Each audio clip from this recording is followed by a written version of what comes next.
and we have this experience, and we're like, yeah, woo! I felt God. God called me. And I was like, yeah. Yeah, and then Tuesday came. And I was like, what? Like that guy.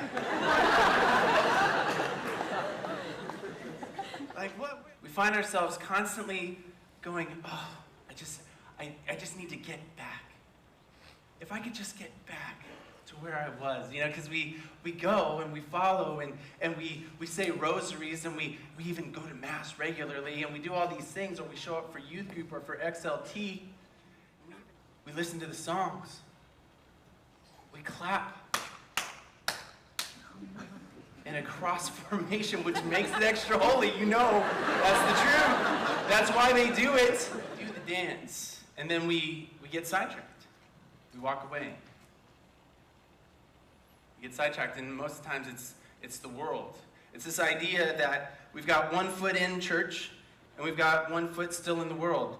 But we justify, well, no. I can do this. I can do this. I can do the church thing, and I can do, everything else. You were called. You were set aside. You were created for a purpose.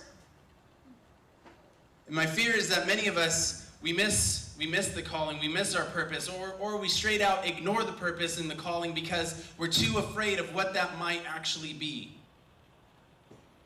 In Matthew 4, 18 through 19, there's a couple of brothers. They're fishing. Simon and Andrew. Simon later becomes Peter. You all already knew that. Jesus says, drop your nets. I'm going to make you fishers of men. Now, the Bible says, heck yeah, I'm doing that. I'm going to go, what does that mean? Can you imagine? Can you imagine you're a fisherman? You were a fisherman. This is what you were raised doing. You were in the boat. You're like, and Jesus says, drop your nets. Okay? Yeah, I'm going to make you fishers of men. Maybe we should get the net again. I don't know. All they knew was how to fish for fish.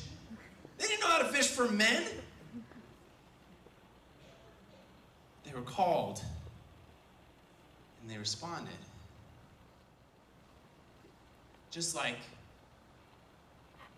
when you knew that the Lord was speaking to you, whether it was through a message that you heard, whether it was through the Mass, whether it was through a retreat, whether it was through your confirmation,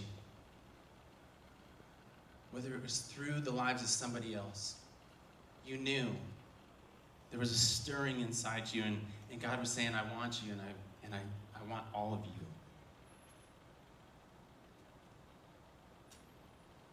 And so many people say,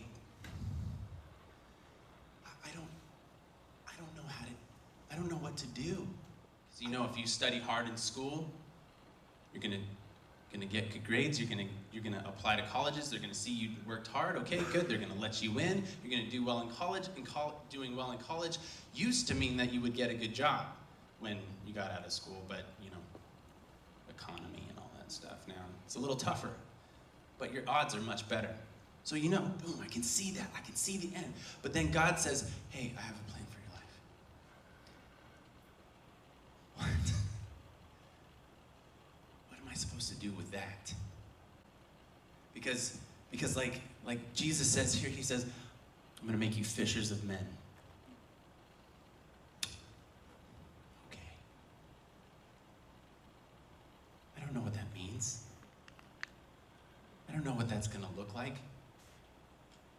It's really scary. Because I have no clue what you're talking about, but there's something in your voice that is absolutely convincing. It's cutting straight through to my heart, and my heart is screaming, drop the freaking net and let's go. Peter says, okay, Lord, if it's you, call me out. Call me out onto the water, if it's really you.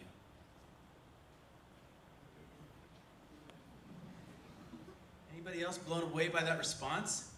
We've heard it so many times, it just sounds like, oh, of course, Peter, he was the first pope, so of course he did that. What? Come on, this is awesome. Jesus is walking on the water because he's God, and he can do that. And Peter's response is not, go away, ghost Jesus. He said, if it's you, call me out.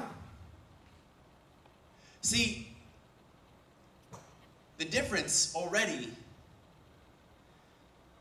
is that Peter has a bit of a relationship with Jesus. He's been working on this. He's been with him.